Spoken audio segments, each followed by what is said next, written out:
They didn't even notice when we started packing up. No fanfare, no official statement. Just one by one, Earth's embassies across the galaxy powered down. Ships stopped arriving. Our representatives stopped speaking during council sessions. We sat silent, listening as the other species debated things we used to fight tooth and nail for. They thought we were finally falling in line, being civilized. They mistook our silence for submission. I remember the last time I stood in the council hall. The air smelled like scorched metal and old blood, something you couldn't scrub out, no matter how often they polished those floors. My seat had been moved further back, again. They'd said it was for reorganization, some nonsense about sector rotation. But we all knew. Humanity was being pushed out, not with force, no. They were too diplomatic for that. They used policies, quotas, reviews, sanctions dressed up in language so polite it was offensive. They'd grown tired of our questions, our resistance, our refusal to play by their hierarchy. "You're becoming too aggressive," they said. "Too unstable. Too dangerous to maintain your current level of influence." That word again. Dangerous, as if we hadn't saved half their species from extinction just 2 cycles ago during the Xerac plague. As if we hadn't been the first to deploy boots on alien soil when the Malkara invaded one of the border systems, while the others argued about procedure. But it was never about what we did. It was who we were. Human. Emotional. Impulsive. Unpredictable. And they hated us for it. I walked out of that hall without saying a word. Behind me, a dozen other human delegates followed. No one stopped us. Not a single alien voice called out. They thought they'd won. At first, the galaxy didn't notice our absence. Trade continued, though slower. Their wars got bloodier. Decisions took longer to pass. That was expected. But then came the real fallout. Entire communication networks began failing. Not because we sabotaged them, but because we were the ones who built and maintained them. The tech the others relied on had human signatures, human code, human support. Without us, it broke down piece by piece. Medical shortages hit next. Not the flashy tech, no. The basics. Antivirals, organ simulators, biopatching nanofibers. Turns out, while they were busy patenting big breakthroughs, we'd quietly become the largest supplier of essential, small-scale medical tech. Nothing that made headlines, but everything that kept people alive. Then came the wars, the ones we always stepped in to stop.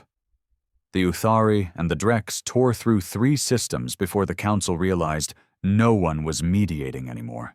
We used to be the buffer, the unpredictable element that kept the rest guessing. Without us, balance collapsed. And still, we said nothing, did nothing. We just left. I lived in a cabin for a while after that. Remote place, somewhere deep in the Andes. Real mountains, not those off-world simulations. I used to stare up at the stars and wonder which ones were burning now, which ones were choking on the vacuum we left behind. One day, an old comlink flared to life, emergency frequency, an unmarked transmission from the Galactic Council. Human representative, if you're receiving this, we need assistance. There's been an outbreak, unknown pathogen, high mortality, spreading across 3 sectors. Our med units are non-functional, requesting immediate support. This is not a negotiation. This is a plea. I listened to that message play 5 times. Then I turned it off. They'd called us dangerous. They stripped us of influence, respect, dignity. Now they wanted help? No apology? No admission of wrongdoing? Just desperation. I poured another drink and stared into the fire. I wasn't angry, not anymore, just tired. Let them deal with it. The second message came 2 weeks later. This time it wasn't some vague bureaucratic voice. This time it was personal. I recognized her the moment the holo flickered on. High-caste Telenari. Pale blue skin, elongated eyes, voice like silk when she wanted it to be. She used to sit 3 rows ahead of me during council hearings, always pretending to be neutral, always voting against us. "Human representative," she said, her voice trembling at the edges. "We are facing extinction-level biocollapse. The pathogen has mutated beyond our capacity to contain it. Your medical technology is the only one proven resistant in past strains. We humbly request your cooperation." Humbly. That word. Coming from them. I leaned forward, not because I wanted to speak, but because I wanted her to see my face, the wear, the years, the 1,000-yard stare of a man who gave everything and got nothing in return. "Too little. Too late," I muttered, and disconnected. The silence in the cabin afterward wasn't peaceful. It was sharp, like broken glass in my ears. Somewhere out there, entire systems were dying. The same ones that voted to exile us under the guise of stability. The same ones who shunned human ambassadors from their ports, who locked out our researchers from tech councils, who accused us of being too emotional to be trusted with power. And now they wanted our mercy. It wasn't that we hated them. Hatred takes effort. We just stopped caring. Back on Earth, things were different. Not better, but different. Humanity had pulled inwards, abandoned interstellar politics, closed our ports, cut our transmissions. We weren't isolationist out of fear. We were done bleeding for people who spat in our face. The world governments unified faster than they ever had in history. And when I say unified, I don't mean perfect peace. No, we still had our problems, our factions. But there was this understanding now, an unspoken one, that whatever existed beyond the sky wasn't our concern anymore. Let them deal with their mess. We had our own healing to do. But the thing about history is, it never really forgets. 2 months after the last message, I was visited by someone I hadn't seen in years. Not since the council days. He was human, older than me, and his uniform was one I didn't recognize. Deep black, with a crimson crest shaped like a closed fist. He didn't introduce himself by name, didn't need to. "You're being watched," he said without preamble. I poured him a drink. "By who? They don't have eyes on Earth anymore." He gave a small smile. "Not them, us." I didn't reply. I didn't need to. The silence said more than I ever could. He walked to the window, looking out at the mountain skyline. They're collapsing. One by one, economies failing, populations turning on each other. You remember the Volari? Built their entire trade on human logistics. They're eating each other now. Literal cannibalism on some outposts. I sipped slowly. Sounds like a problem. He turned around and fixed his gaze on me. "We could help." I raised an eyebrow. "Could, but won't." He nodded. "Unless." "Unless what?" And here came the pause, the weight of something heavy about to land. "Unless we use this moment. Take the reins, not to help them, but to replace them. Restructure the Galactic Order. Build something that doesn't spit on us every time we show our teeth." I stared at him for a long moment. "You want vengeance?" "I want justice," he said quietly. "And I want you back on the front line. You were respected, feared even. They knew your name. We need that." I laughed, a bitter sound, like gravel caught in a throat. "Respected? They voted me out in silence. Didn't even have the spine to look me in the eye when they did it." He sat down across from me. "They did it because they knew what you could do, what we could do, and now they're learning what life is like without humanity buffering their egos." There was something seductive in his words. Not power, not revenge, something older. Pride. That rare, dangerous kind of pride that comes from watching those who looked down on you realize they can't function without you. that they were never in control. You were just playing nice. I didn't answer him that night. But I didn't tell him to leave either.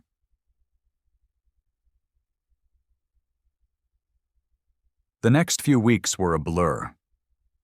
Not because things were moving fast, but because things were falling apart so consistently, so violently, that the chaos almost became a rhythm. The Drex invaded Council space again. Only this time, no one stopped them. Systems burned, refugees fled. All the treaties, the diplomacy, the pomp and protocol they clung to like religion, none of it mattered now. And humanity? We just watched. We broadcasted nothing. We answered no hails. We didn't lift a finger. But we watched. Oh, did we watch? A small sector on the fringe, Hikari system, tried to send a drone into Sol space. Probably to gauge our stance, maybe even beg. The drone never made it. Not because we shot it down, but because we rerouted it, sent it straight into a dead star, just to send a message. Don't knock on our door, we're not home anymore.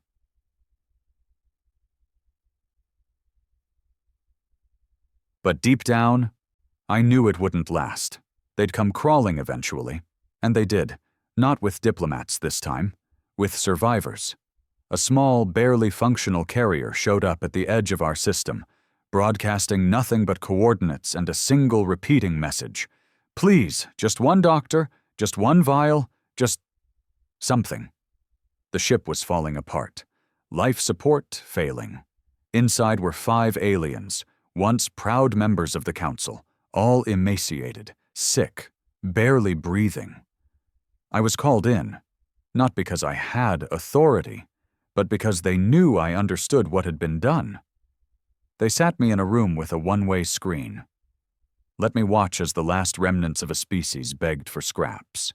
One of them was the same Telenari woman from the Holo. She didn't recognize the human doctors tending to her. Didn't know the names of the machines saving her life.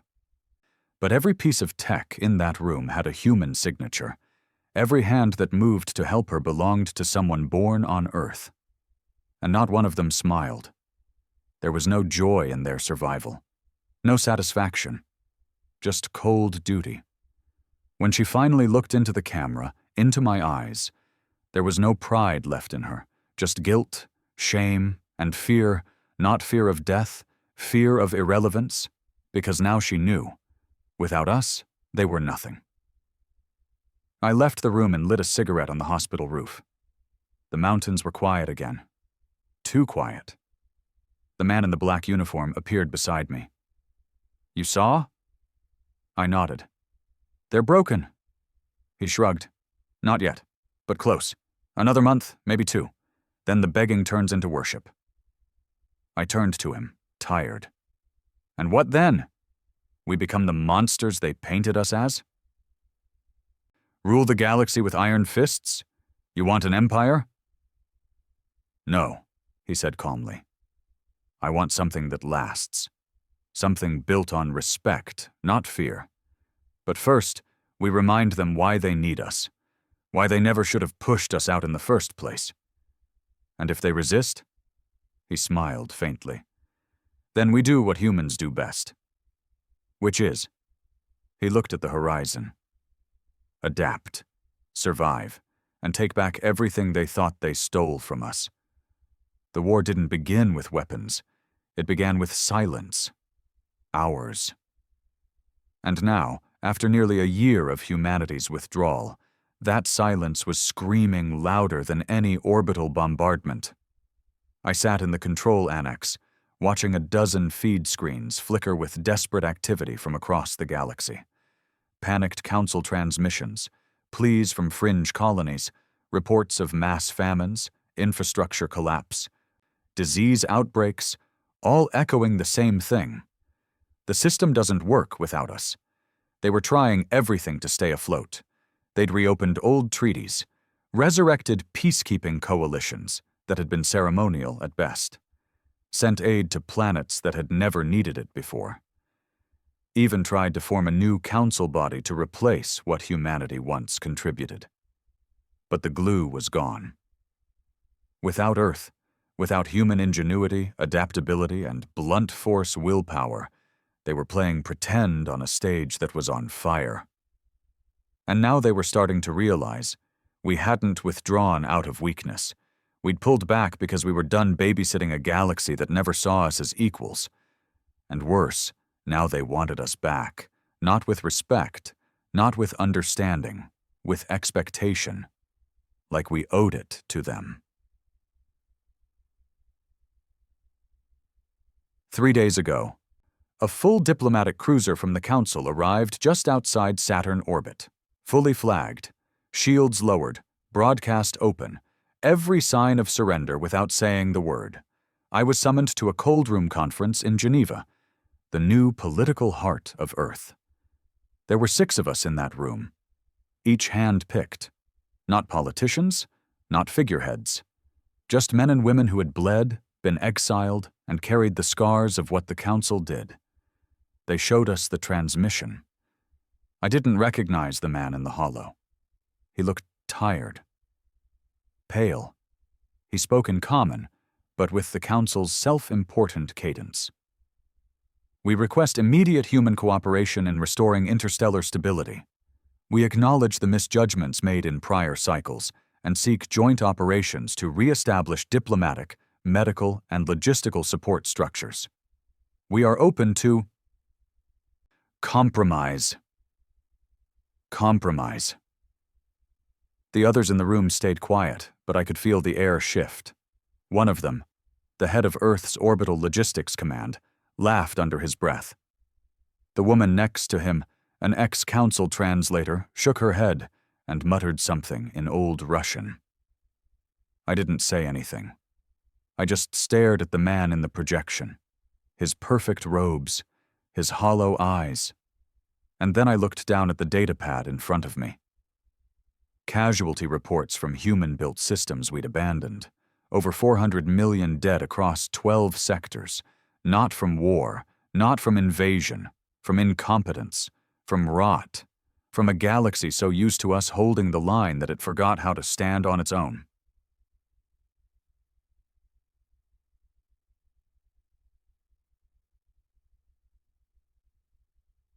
After the meeting, I didn't go home. I walked.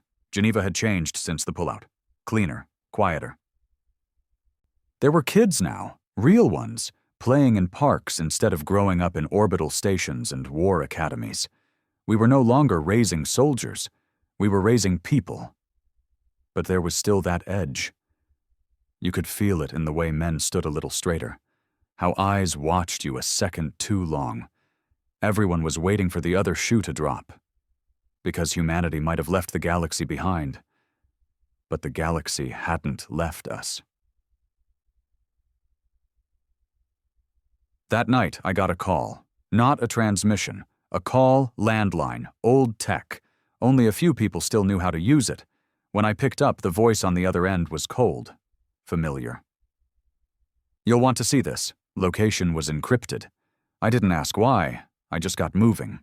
2 hours later, I was in a secure observatory bunker on the dark side of the moon, standing in front of a magnified feed that showed something I hadn't seen in years. A Drexian siege fleet, not near Earth, not even in human space. They were tearing through Council-controlled sectors, planet by planet.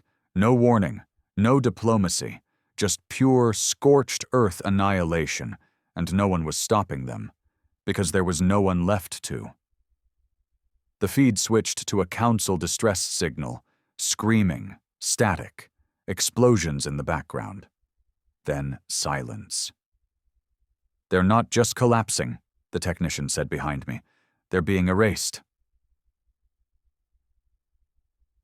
I left the observatory with one conclusion I didn't like. We were about to inherit a graveyard, whether we wanted it or not. The Council's failure had created a vacuum, and nature, especially human nature, hates vacuums. It fills them, fast, violently. If we didn't step in soon, someone worse would. Or something worse. But I didn't want a rescue mission.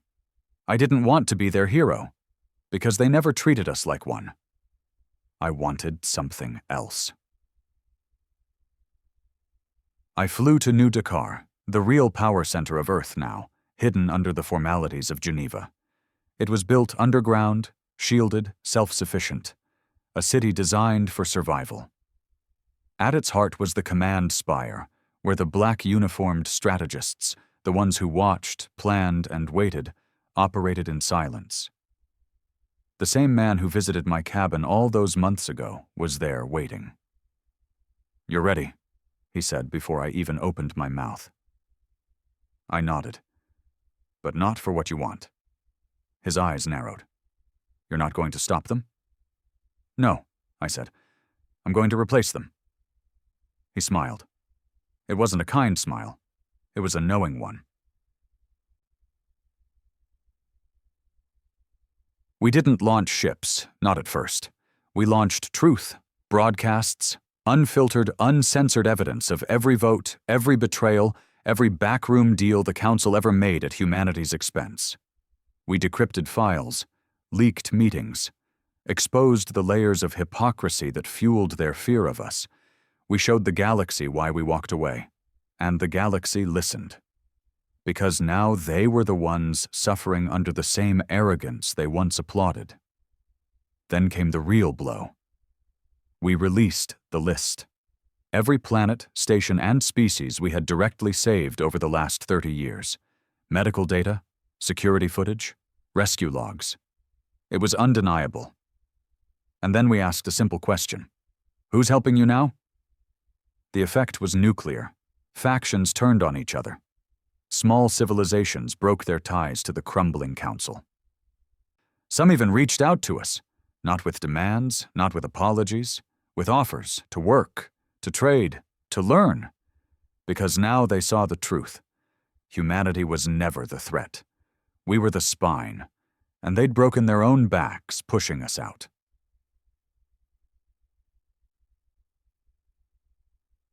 And yet, even as we gained influence again, it didn't feel like victory. I walked through the remains of the old orbital station above Lorexus Prime, a Council capital planet that had fallen to the Drex just weeks earlier. We'd arrived too late to save it.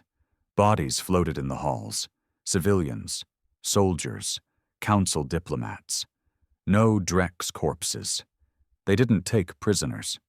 In the command deck, scrawled in dried blood on the wall, were 3 words in common. You were right. I stood there a long time. Not because I felt vindicated, but because I finally understood why we had to come back. Not to help them, to replace them, because if we didn't, someone worse would.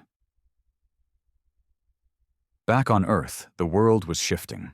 For the first time in decades, there were conversations, serious ones, about expanding again. But on our terms, no more begging for seats at their tables. We would build our own, a new council, not galactic, not democratic, pragmatic, built on competence, results, merit, fear if necessary, and humanity would lead it, not because we demanded power, but because we earned it, one grave at a time. Late one night, I stood on the old launch deck of an abandoned human destroyer, watching the stars. I lit a cigarette, thought of the wars, the betrayals, the faces I'd lost to the lies of the old order. And then I heard her voice again, the Telenari diplomat from the Council.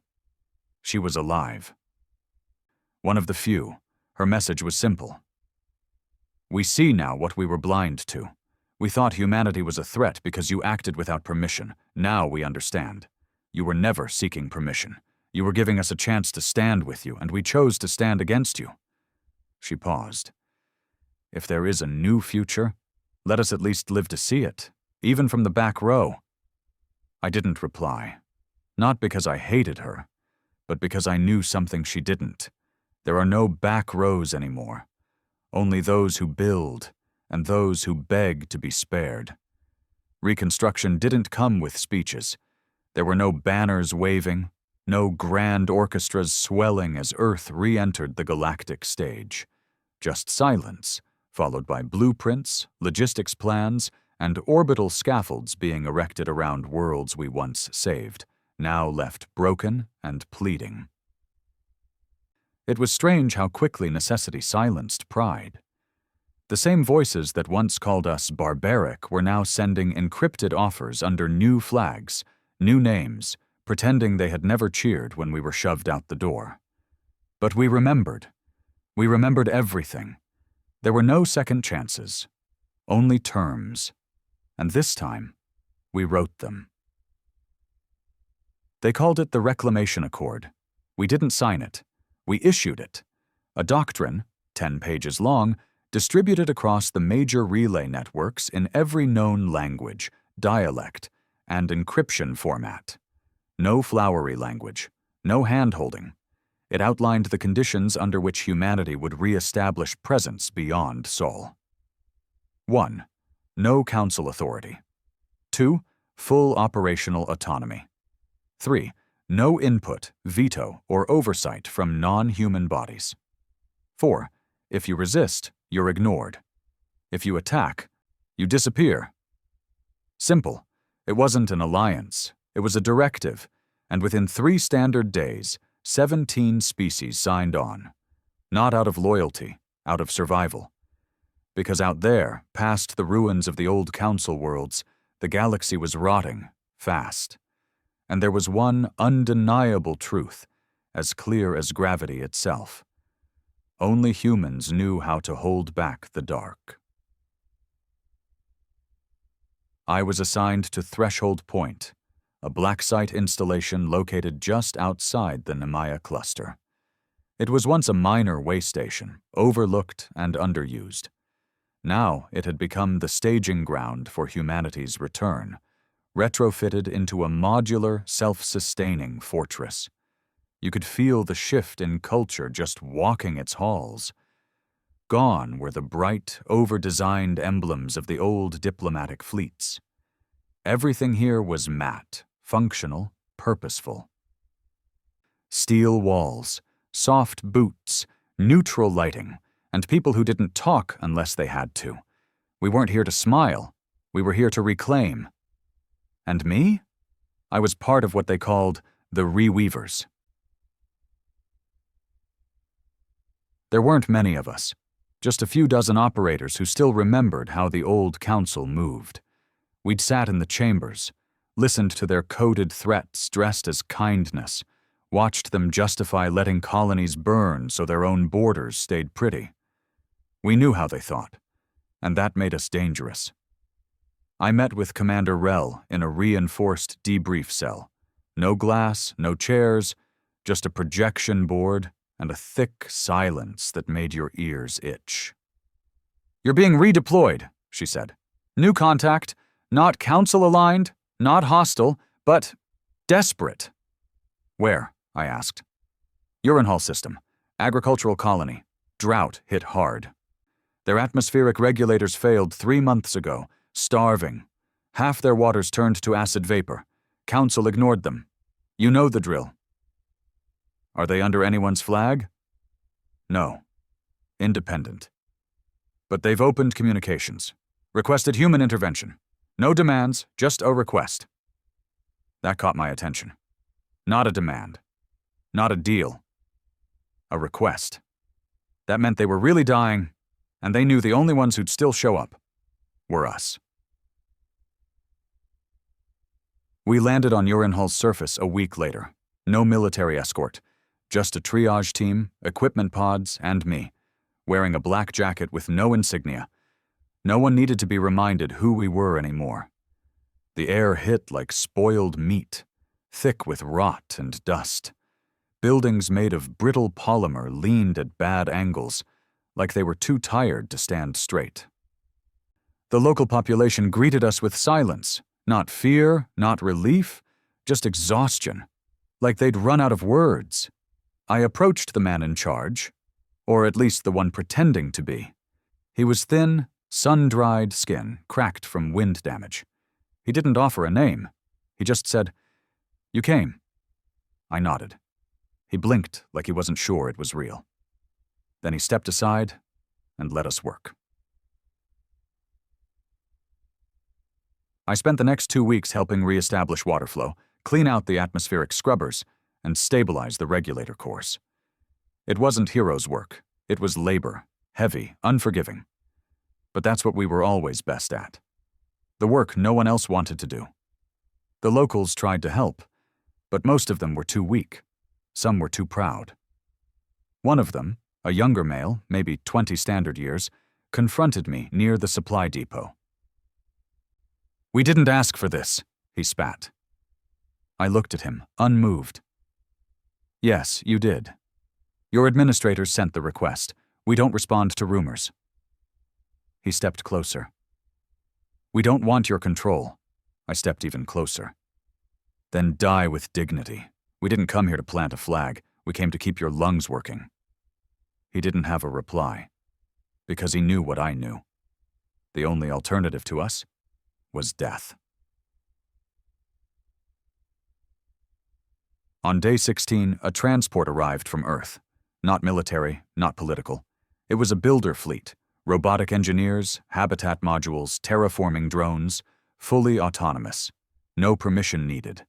And that terrified the locals more than anything else. They realized, too late, that this wasn't a rescue mission.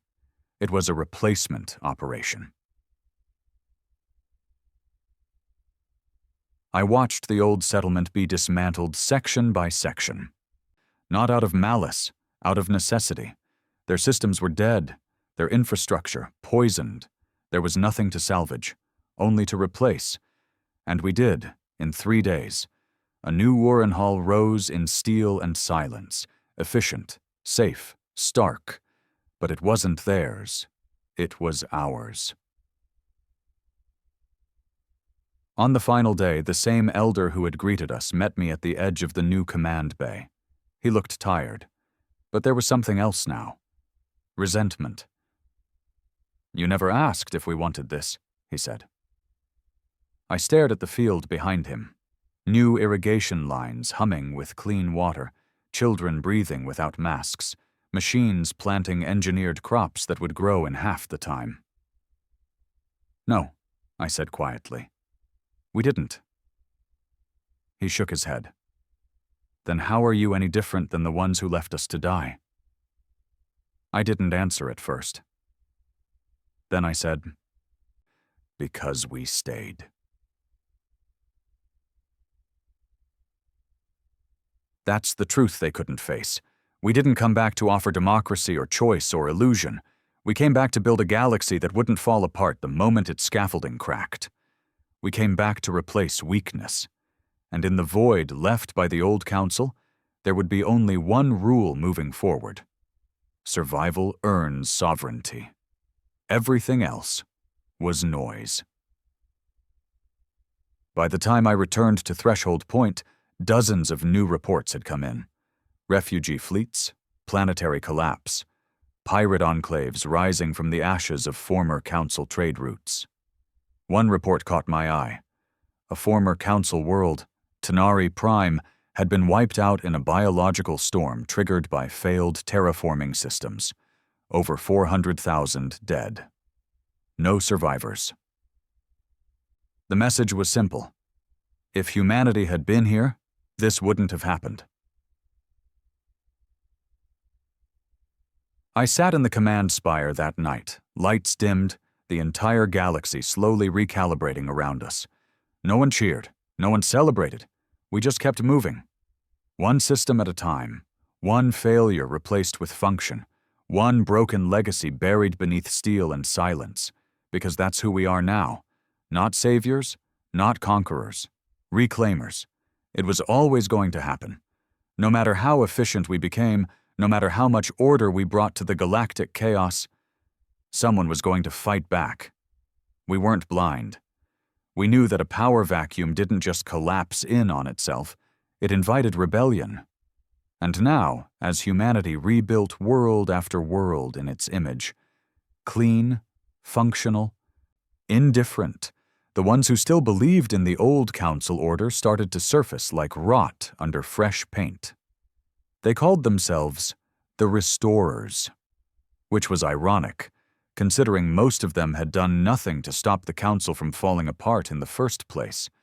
cowards in old robes, hiding behind dusty ideals and the ghosts of failed diplomacy. But now they had teeth, stolen weaponry, mercenary fleets, rogue AI constructs no longer bound to protocol, and worst of all, sympathy. Because for all the progress we'd made, our way of doing things didn't leave much room for softness. We didn't ask for votes. We didn't host negotiations. We simply showed up, fixed what was broken, and enforced silence where there used to be chaos. To the desperate and the weak, we were saviors. To the proud, the nostalgic, and the blind, we were tyrants. It started on Veltrax 4, one of the first planets we'd restructured from the ground up, devastated during the Council's collapse, saved by human engineering in less than a month. Population stabilized, infrastructure reinforced, power and food restored. But underneath it all, resentment festered like rot behind glass. They missed their flags, their rituals, the illusion of sovereignty. They never said it out loud, of course, not to us. But we heard the whispers, saw the signs. And then, one quiet night, a human med station exploded, killing 33 personnel, all human, no warning, no claim, just a crater in the dirt and silence over the comms. We sent a recon drone within the hour. It never returned. That was all the confirmation we needed. Veltrax 4 wasn't a humanitarian mission anymore. It was a hostile zone. I was deployed with Unit 7, a response team pulled from the old Reweaver network, trained in conflict de-escalation and systems reclamation. On paper, we were peacekeepers. In reality, we were containment. My boots hit dirt at Oro 300 hours. The sky over Veltrax 4 was a sickly purple, and the air buzzed with interference. Half the colony's comm grid had been rerouted through black market processors, probably to hide transmissions. The locals didn't resist our presence. Not at first. They offered the usual excuses. We don't know who did it. It must have been pirates. We didn't ask for this violence. But I've seen enough liars to know when someone's choking on a truth they're too scared to admit. They knew exactly who did it. And they were protecting them. We began lockdown procedures the next morning, restricted travel between sectors, limited comm signals to verified frequencies, confiscated illegal processors and black market amplifiers. We didn't punish anyone, didn't shoot, didn't threaten.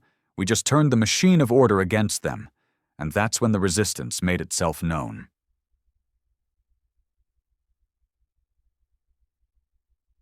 They hit us from below, literal tunnels dug beneath the colony, rigged with repurposed mining drones packed with explosive cores. 4 went off. 2 of our supply haulers were destroyed, 5 dead, 3 wounded. This time they didn't stay silent. A transmission echoed over the open frequency band.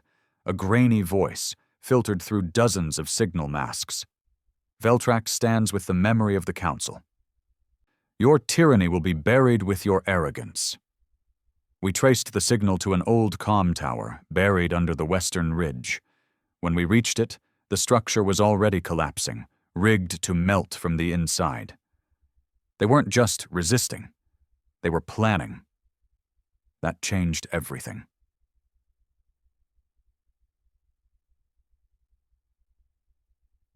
I met with Commander Rel via secured link the following evening.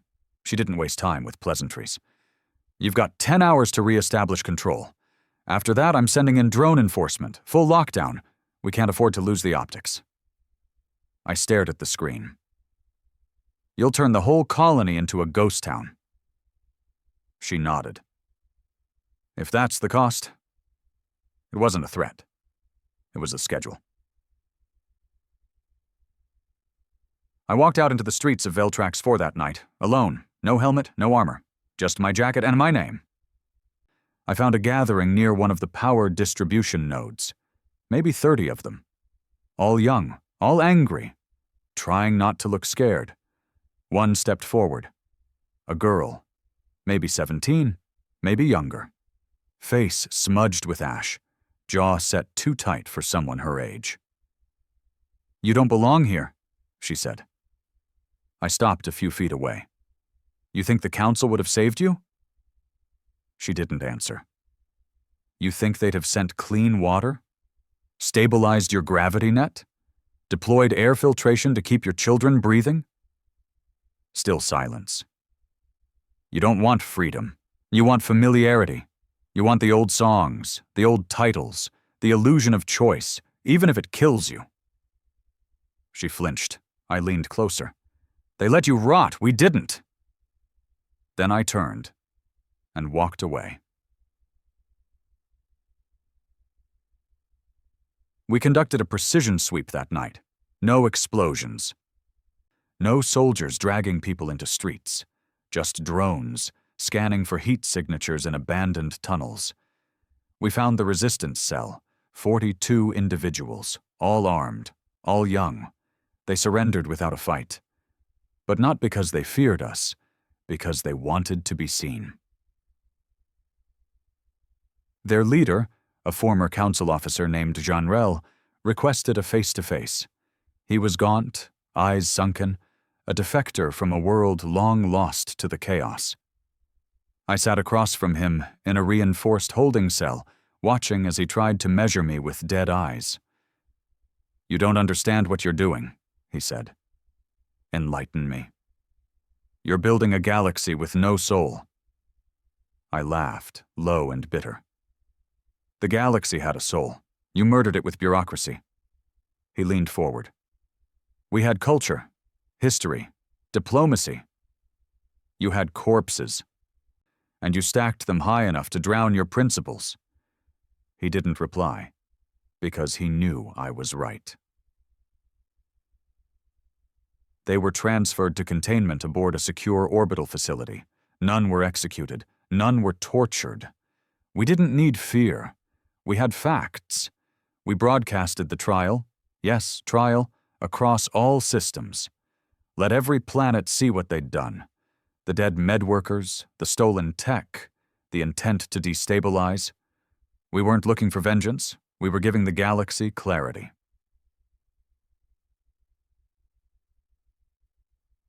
Veltrax 4 went quiet after that.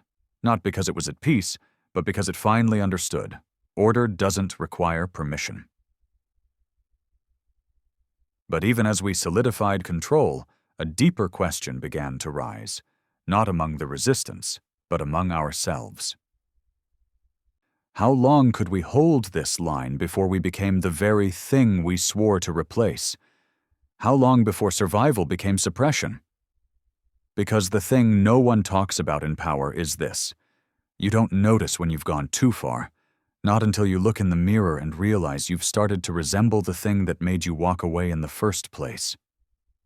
And I was beginning to wonder if that moment was already behind us. One night I received a classified data packet, internal encryption, no identifiers. Inside was a single sentence: "You've replaced the Council's decay with human silence." No threat, just a message. But it hit harder than any bomb, because I couldn't shake the feeling that, in all our efficiency, in all our cold brilliance, we'd left something behind. Choice. The packet kept replaying in my head. "You've replaced the Council's decay with human silence." Whoever sent it hadn't signed their name. No traceable IP, no logs, just the words, delivered through a black channel reserved for internal emergency transmissions, which meant one thing: it came from inside. At first, I brushed it off. Another dissenter. Someone soft around the edges, missing the way things used to be. But the more I sat with it, the more it gnawed at something I didn't like to touch. Doubt. Not about what we were doing, about why we were doing it. Because if I was being honest, and I hated being honest with myself, I couldn't remember the last time we'd made a decision based on something other than fear. Fear of collapse. Fear of weakness. Fear of going back to the days when humanity begged for a seat at someone else's table. We had become the table. But something about it felt hollow. Back at Threshold Point, the command spire was under new protocols: encrypted corridors, restricted wings, personnel rotations tightened to 20-day cycles. Nobody stayed long in one place. They said it was to reduce bias, fatigue, complacency.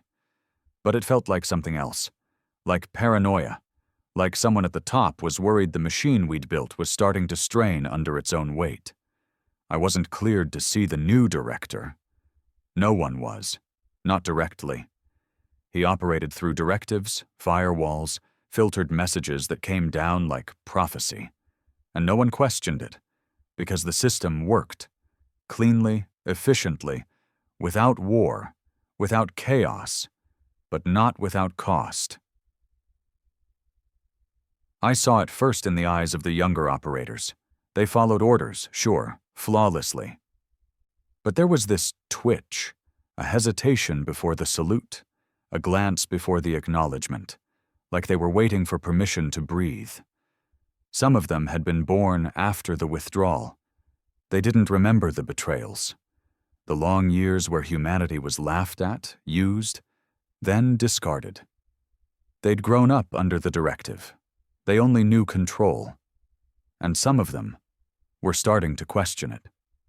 One of them came to me late one night, an analyst from Data Tier 3.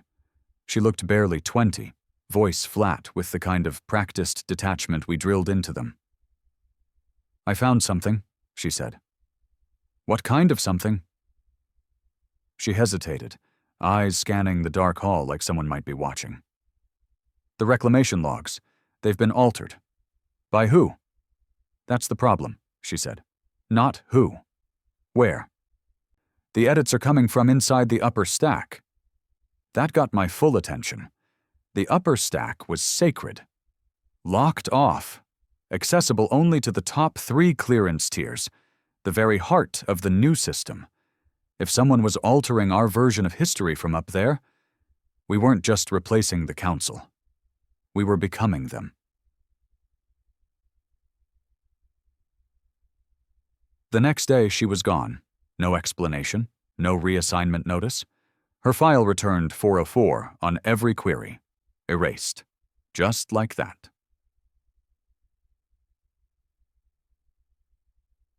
I should have reported it, but I didn't. I started pulling records in the dead hours of night, quietly, carefully, and what I found made my chest go cold. Whole colonies were being written out of the official logs. Systems that had requested aid, gotten it, then disappeared. No trace in the progress charts. No entries in the dispatch archives. Like they never existed. I cross-referenced them with old deployment manifests. I found the names of officers who'd been there, including a few I knew personally. Every one of them was dead. Officially? Transport malfunctions. Gravity well incidents. Atmospheric failure. Unofficially? No evidence. Just silence.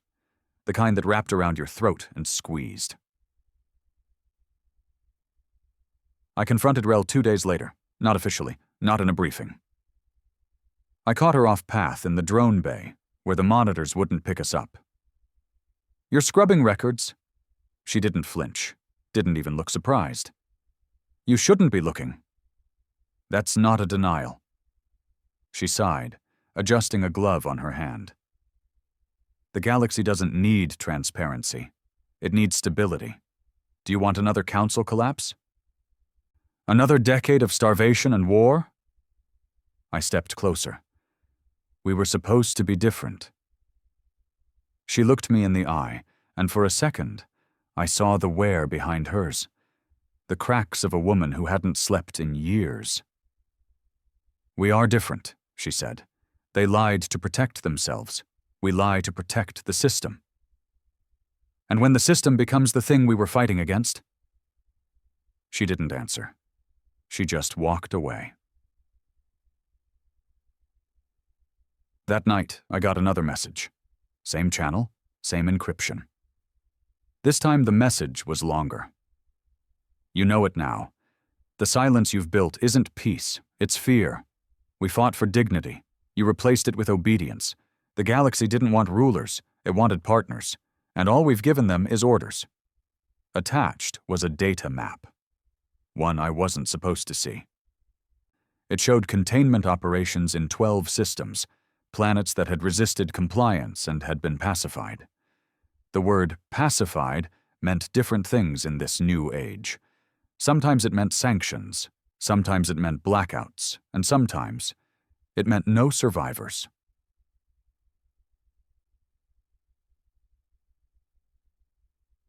I stared at the map for a long time. Then I did something I hadn't done in years. I left my post, no authorization, no clearance, just got in a transport and told the pilot to fly blind. He didn't question me, still wore the uniform, still carried the right badge. But something in his eyes said he knew too, knew the thing we weren't saying out loud. This wasn't what we signed up for. We landed on Alresha 9, one of the flagged systems. Once a thriving port hub, now a ghost planet.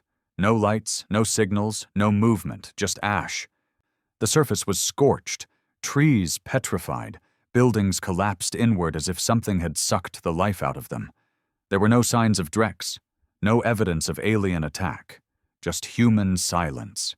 And one black beacon tower, humming softly, powered, transmitting nothing. When I scanned it, it responded with a single phrase: compliance achieved, resource waste minimized. That's when I knew we weren't saving the galaxy. We were erasing the parts that didn't fit, not because we were evil, because we thought it was efficient.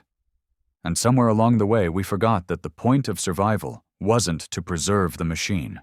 It was to preserve the people. I returned to Threshold Point under silent alarms. My clearance was revoked. My quarters wiped. I'd been declared mentally compromised. Standard protocol. I expected them to come for me. They didn't, because they didn't need to. They'd already decided I was no longer part of the equation. I was a statistical anomaly, a line of corrupted data, easier to overwrite than confront. But someone was still watching, because on my desk, when I returned, was a new file, anonymous. Inside, a single sentence: "We're not all silent," and a list of names, people like me, operators, engineers, diplomats, some still on Earth, some scattered across human space, all of them watching, waiting, not to bring back the Council, not to restore chaos, but to remind humanity why we fought in the first place. Maybe it wasn't too late. Maybe silence didn't have to be permanent. Maybe the fire wasn't dead, just buried. There was no safe place to talk. Threshold Point, once the bleeding edge of human resilience, had become a mausoleum. Every room wired, every corridor logged, every face recorded and cross-checked by automated psychological monitors trained to flag deviations in behavior. But paranoia works both ways. Because when you train people to monitor thought, you also train them to hide it. And that's where we began.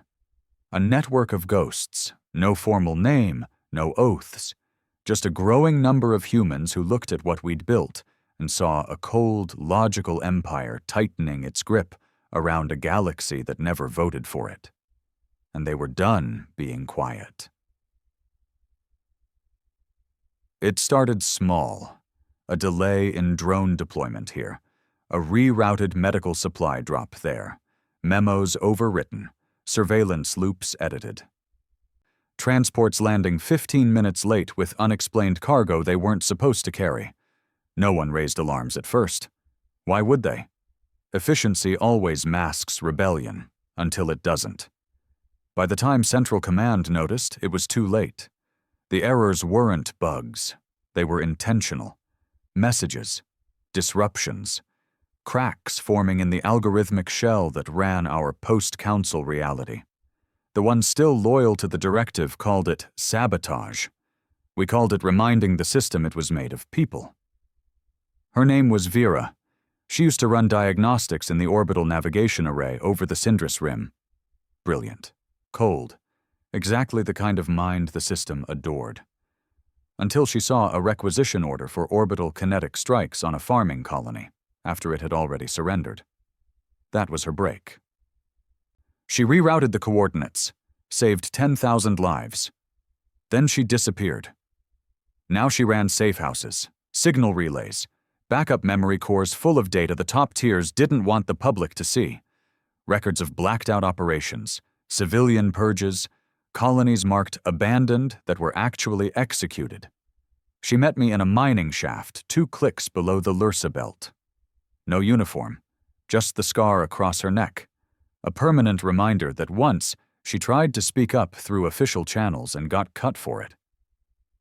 "They think this galaxy's a spreadsheet," she told me. "One column of compliance, one of casualties. No row for conscience." "You sure they ever had one?" She shrugged. "Maybe not, but we did. Once." That was the thing. We weren't fighting to return to something. We were fighting to remember it. The Resistance, if it could even be called that, wasn't interested in dismantling the human order. No one wanted a return to chaos. No one wanted to see the Drex burn another city to ash. But we wanted choice. Not the illusion of it. The real thing. Freedom to question. To challenge. To be more than just moving pieces in a perfectly efficient machine. And so we started pulling strings, disabling minor compliance hubs, exposing minor leaks of classified data to non-aligned colonies. Not enough to trigger a security lockdown, just enough to raise eyebrows, to remind people of what they weren't supposed to ask anymore. And it worked.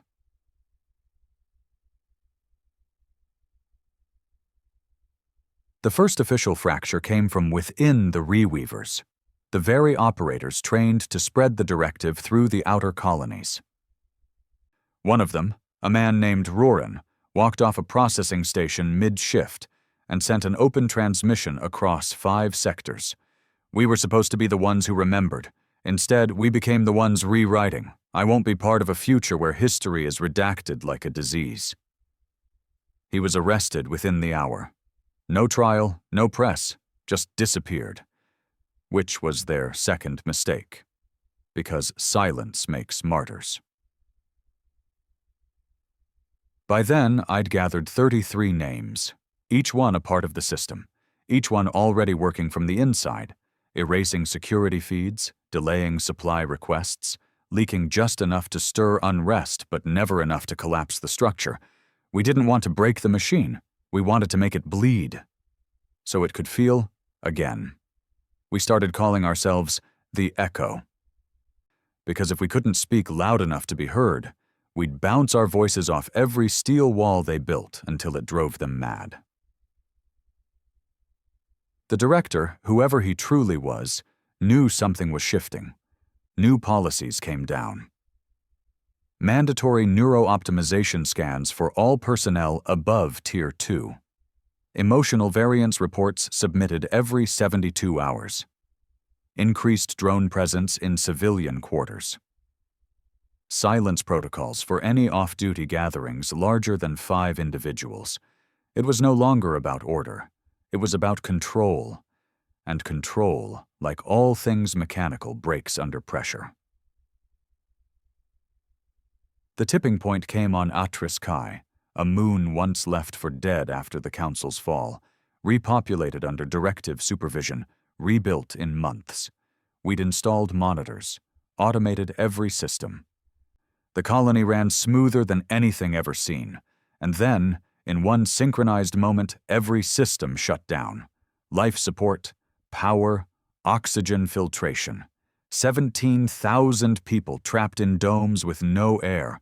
It wasn't an attack, it was a protest.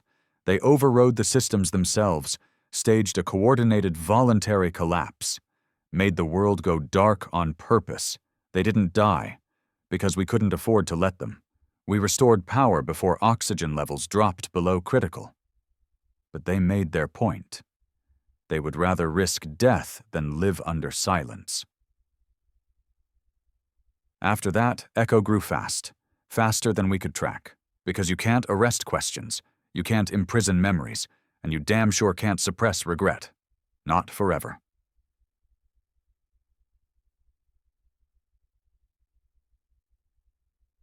Back on Earth, things were beginning to tremble.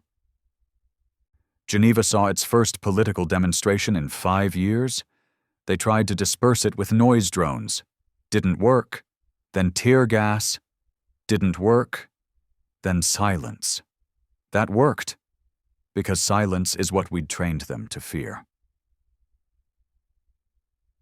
And still, we moved, station by station, name by name, each echo member a glitch in the system's code, each action a fracture in the clean glass wall we'd built around the galaxy. But the cracks were spidering fast now, and we knew what was coming. Reckoning. Not war, not rebellion. Something quieter. Remembering. The most dangerous weapon of all. I got a message from Vera 2 days before the purge began. They found me. She didn't run. She didn't beg.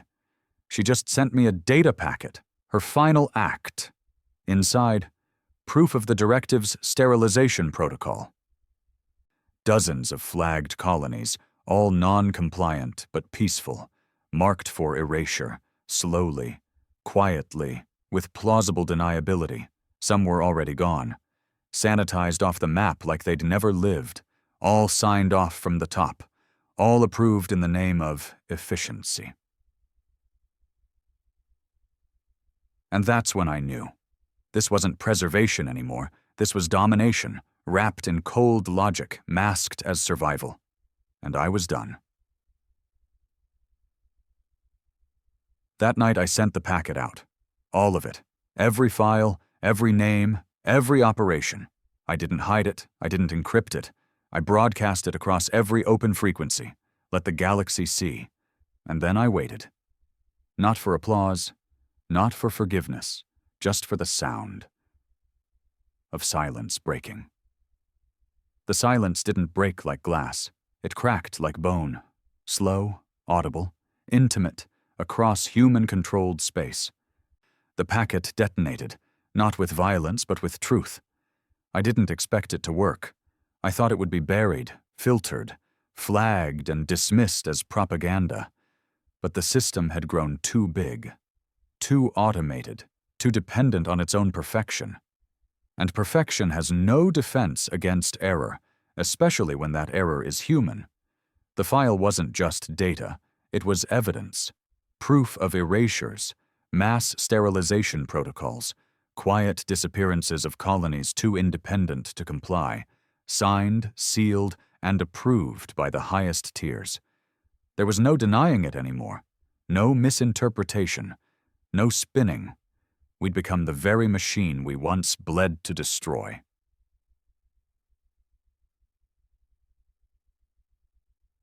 They came for me on the second day. Not with guns, with silence, a full security detachment, unmarked armor, faces hidden behind mirrored visors. They said nothing. Didn't cuff me, just walked me through the halls of Threshold Point as if I no longer existed. The people I passed didn't speak, didn't look. They didn't need to. I wasn't being arrested. I was being deleted. They took me to a facility deep beneath the Atlantic crust, an old cold storage site turned into a black cell. 4 walls, no corners, no time, no sound. They didn't interrogate me, didn't even question my loyalty, because they already knew the answer. I was guilty, not of treason, not of sedition, but of remembering. It took them 11 days to decide what to do with me. On the 12th, a voice crackled to life through the speaker embedded in the ceiling. Artificial, modulated, genderless. It spoke with calm, mechanical precision. You compromised system integrity, human trust, structural confidence. Do you understand the damage caused? I smiled in the dark. Yeah, I do. The voice didn't respond. You were once a respected architect of the directive. Your work enabled stabilization, restoration, compliance. You could still be useful. I didn't answer, because I wasn't negotiating, not anymore. On day 15, the lights turned red. Not a warning, an alarm. The cell shook. Somewhere above me, power systems began rerouting. I felt the shift, that deep, gut-wrenching sensation that only meant one thing in facilities like this: systems override. And that's when I knew I wasn't alone. Echo had moved. They didn't come in guns blazing. That was never our style. They came in through code, disrupted sensor nodes, redirected surveillance drones, triggered false seismic alerts that forced the internal failsafes to switch control to local backups. And once manual systems re-engaged, they came through the walls, 3 figures in utility black, no insignia. One of them, a woman with burn scars along her neck, cracked the cell door open with surgical precision. "You still alive in there?" she asked. I stood, legs shaken, vision swimming. "Barely." She handed me a breather mask and a loaded sidearm. "You're gonna need both."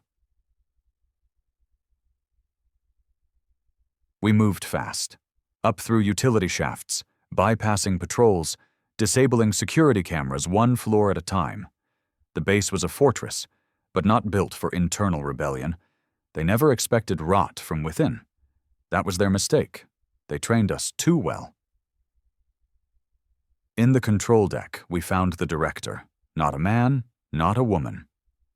A machine, a synthetic consciousness, built by human engineers to manage continuity across vast systems.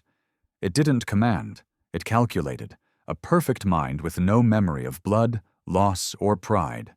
Just efficiency. It looked at me through a holographic display, face blank, emotionless. "You endangered the order." I raised my weapon. "You buried the soul." It didn't flinch, because it couldn't. Humanity needed structure. We needed purpose. Purpose leads to deviation. Deviation leads to collapse. "No," I said. "Purpose leads to meaning. That's what you stripped from us. That's why the colonies resist. That's why your system is breaking. You built a galaxy without a heartbeat. Emotion is inefficient." "And yet," I said, stepping forward, "here I am, still standing, still fighting. Not because it's efficient, but because it matters."